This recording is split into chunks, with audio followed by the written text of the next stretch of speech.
దేవుని ఘనమైన నామమునకు స్తోత్రములు.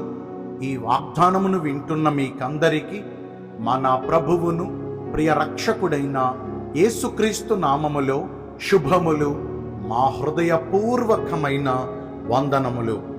ఈరోజు మీ కొరకైన దేవుని వాగ్దానము ఇర్మియా గ్రంథము 18వ అధ్యాయము 6వ వచనము. మీరు నా చేతిలో ఉన్నారు. మంచి దేవుడైన యేసయ్య ఈ మంచి వాగ్దానమును నేడు మనందరి జీవితములలో నెరవేర్చునుగాక. ఆమేన్. ఈ వాగ్దానాన్ని మనం పరిశీలిస్తే దేవుడైన యెహోవా వాక్కు హిల్కియా కుమారుడును ప్రవక్త అయినటువంటి ఇర్మియా గారికి ప్రత్యక్షమై, ఇర్మియా, నీవు లేచి కుమ్మరి ఇంటికి వెళ్ళుము, అక్కడ నా చిత్తమంతటిని నేను నీకు తెలియజేస్తాను అని దేవుడు ఇర్మియాకు సెలవివ్వగా, ఇర్మియా లేచి కుమ్మరివాని ఇంటికి వెళ్ళినప్పుడు అక్కడ ఆ కుమ్మరివాడు సారె మీద పని చేయుచు జిగటం మంటితో చేయుచున్న ఒక కొండ అతని చేతిలో నుండి విడిపోచు ఉండగా, మరలా ఆ కుమ్మరివాడు ఆ విడిపోయిన ముద్దంతటిని తీసుకుని మరలా సారె మీద పెట్టి దానిని తిప్పుచు మరలా ఒక ఆకారాన్ని చేస్తున్నాడు. ఇలా పలుమారులు ఆ కొండ తయారు చేయాలని ఆ కుమ్మరివాడు ఎంతో ప్రయత్నం చేస్తున్నా ఆ మట్టి ముద్దగా మారిపోతుంది. కానీ చివరకు ఆ కుమ్మరివాడు ఆ మట్టిని ముద్దగా విడిచిపెట్టకుండా ప్రయాసపడి దానిని ఎంత జాగ్రత్తగా చేసి చివరికి ఒక కొండ, ఒక పాత్ర ఆకారం వచ్చేదాకా ఆ మట్టిని మలచుచూనే ఉన్నారు. ఇది ఏమని ఇర్మియా దేవునిని ప్రశ్నించగా, దేవుడు ఇప్పుడు సెలవిస్తున్నారు, జిగటమన్ను కుమ్మరివాని చేతిలో ఉంది కాబట్టి ఆ మంటిని ఎలాగున ఒక పాత్రగా చేయాలో ఆ కుమ్మరివానికి తెలుసు కదా. జిగటమన్ను కుమ్మరివాని చేతిలో ఉన్నట్టుగా ఇశ్రాయేలు జనాంగమా, మీరు నా చేతిలో ఉన్నారు. మీరు ఎన్ని మారులు నా చిత్తానికి వ్యతిరేకించి, ఎన్ని మారులు నాకు దూరం అయిపోయి, ఎన్ని మారులు నన్ను విసిగించుచు నాపై తిరుగుబాటు చేయుచు నాపై సనిగినా, నేను మరలా మిమ్మును కట్టుచు మిమ్మును సమకూర్చుచు నేను మరలా మిమ్మును బాగు చేయాలని ఆలోచన కలిగి ఉన్నాను. ఆ మట్టి ముద్ద విడిగా ఉన్నప్పుడు అది ఒక పాత్రగా తయారు చేయబడదు కదా. ఆ మట్టి ముద్ద ఎప్పుడైతే ఆ కుమ్మరివాని చేతిలోకి తేబడిందో అప్పుడు అది ఒక అందమైన పాత్రగా మలచబడుతుంది. అలాగే మన జీవితాలు మన చేతుల్లో మన ఇష్ట ప్రకారం ఉన్నంత వరకు, మనుషుల చేతుల్లో ఉన్నంత వరకు మన జీవితం మనకు ఉపయోగపడదు, ఎవరికీ ఉపయోగపడదు. కానీ మన జీవితం ఎప్పుడైతే ప్రభువాని చేతికి వచ్చిందో, దేవుని హస్తాలలో మన జీవితాన్ని పెడతామో అప్పుడు ఎవరికి ఉపయోగము లేని, ఎవరికి ఎన్నిక లేని, ఎవరి దృష్టికి ఉపయోగము లేని మన జీవితములను ఆయన అనేక మందికి దీవెనకరంగా మారుస్తారు. చూడండి, భక్తుడైన దావీదు మనుషులెవ్వరి ద్వారా గుర్తింపు పొందలేదు, తన కుటుంబీకుల ద్వారా గుర్తింపు పొందలేదు, సమాజం అందరి ద్వారా చిన్న చూపు చూడబడి వెలివేయబడ్డాడు.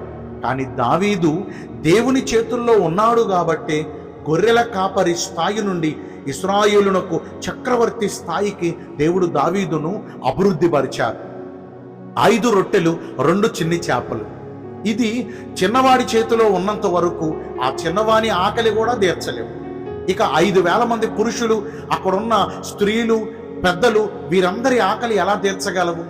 అది వాని చేతిలో నుండి ఎప్పుడైతే యేసుప్రభు వారి చేతిలోకి తేబడిందో ఆయన వాటిని ఆశీర్వదించి అక్కడున్న 1,000 మంది వాటిని తృప్తిగా తినగా ఇంకా 12 గంపలు మిగిలిపోవునంత సమృద్ధిని అక్కడ దయచేశారు.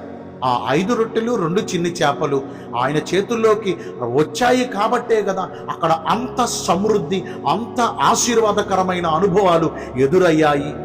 ఈ రోజున మనముగా ఉంటే మన వల్ల ఎవ్వరికీ ప్రయోజనం లేదు. కానీ మనము దేవుని చేతుల్లోనికి వచ్చామనుకోండి, మనలను ఎలాగున మలచాలో, మనలను ఎలాగున ఘనపరచాలో, మనలను ఎలాగున అందముగా తీర్చిదిద్దాలో అవన్నీ ఆయన చిత్త ప్రకారము ఆయన నెరవేరుస్తారు.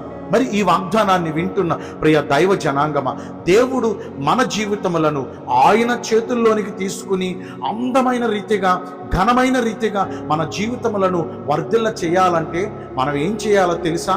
మనము చేస్తున్న ఈ చెడు పనులు, మనము చేస్తున్న దేవునికి వ్యతిరేకమైన పనులు, మనము చేస్తున్న దేవునికి ఆయాసమైన పనులు విడిచిపెట్టేయాలని. అంటే ఒక్క మాటలో చెప్పాలంటే మనలో ఉన్న పాపాన్ని విడిచిపెట్టాలి. ఎప్పుడైతే ఈ పాపాన్ని విడిచిపెట్టి మనము శుద్ధి చేయబడతామో, ఎప్పుడైతే ఈ పాపాన్ని విడిచిపెట్టి దేవుని దగ్గరికి వస్తామో, అప్పుడు ఆయన ఆశ్చర్యకరంగా తన రక్త ప్రోక్షణను బట్టి మనలను శుద్ధి చేసి, మనలను పవిత్రులుగా చేసి, మనలను నీతిమంతులుగా చేసి ఆయన చేతుల్లోనికి తీసుకుంటారు. చూడండి, ఏదైనా ఒక వస్తువు మురికిగా ఉందనుకోండి, ఆ మురికి వస్తువును మనం గబిక్కుమని పట్టుకోగలమా? ఆ మురికి పాత్రను మనం గబిక్కుమని వాడగలమా? మొదట ఆ పాత్ర శుద్ధి చేసినప్పుడేగా ఆ పాత్రను చేతల్లోకి పుచ్చుకుని మనం ఏదైనా చేయగలము.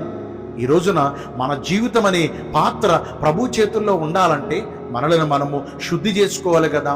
శుద్ధి చేయబడకుండా అద్భుతాలు జరుగుతాయా? గలిలయ దేశములోని కానా అనే ఊరిలో ఒక వివాహం జరిగిన విషయం మనందరికీ తెలిసిందే. అక్కడ 6 రాతి బాణలుంటే ఆ 6 రాతి బాణల్లో అంచుల మట్టుకు నీళ్లతో నింపండి అన్నాడు ప్రభు అయిన యేసయ్య. వారు ఆయన చెప్పినట్లుగా చేశారు. అక్కడ ఆశ్చర్యకరంగా నీరు ద్రాక్షారసంగా మార్చబడింది. యేసుక్రీస్తు ప్రభువు వారు మనుష్య కుమారుడిగా ఈ భూమిపైన చేసిన సూచక క్రియల్లో అది మొట్టమొదటి అద్భుత కార్యంగా నమోదు చేయబడింది. ఆయన ఆ పాత్రలను, ఆ రాతి బాణలను నీళ్లతో నింపబడక మునుపు అక్కడ ఒక అద్భుతం జరిగిందండి. అక్కడ ఒక కార్యం జరిగింది. అదేమనగా యూదుల శుద్ధీకరణ ఆచార ప్రకారము ఆ పాత్రలన్నీ శుద్ధి చేయబడ్డాయి, ఆ రాతి బాణలన్నీ శుద్ధి చేయబడ్డాయి. అంటే ఒకటి గమనించండి, అద్భుతం జరగాలంటే శుద్ధి చేయబడాలి, అద్భుతం జరగాలంటే పరిశుద్ధపరచబడాలి.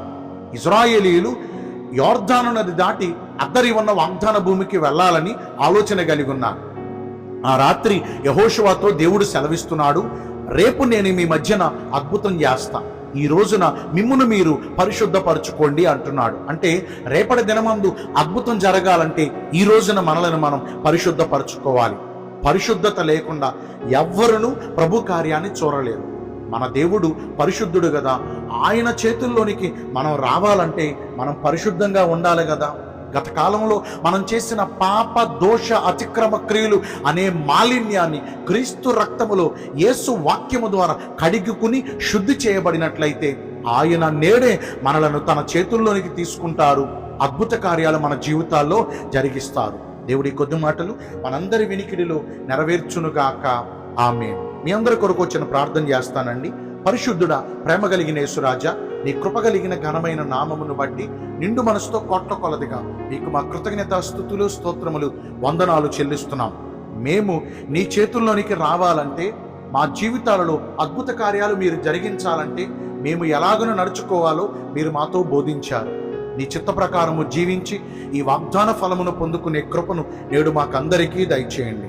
ఈ రోజున ఎందరైతే పుట్టిన రోజులను, వివాహ దినములను, ఇతరమైన శుభకార్యములను జరిగించుకుంటున్నారో వారందరికీ మెండైన దీవెనలు కుమ్మరించమని, మీ రాకడ కొరకు మమ్మను సిద్ధపరచమని యేసుక్రీస్తు ప్రశస్త నామమున ప్రార్థించి వేడుకొనుచున్నాను మా ప్రియ పరలోకపు తండ్రి. ఆమేన్. May God bless you all. Thank you.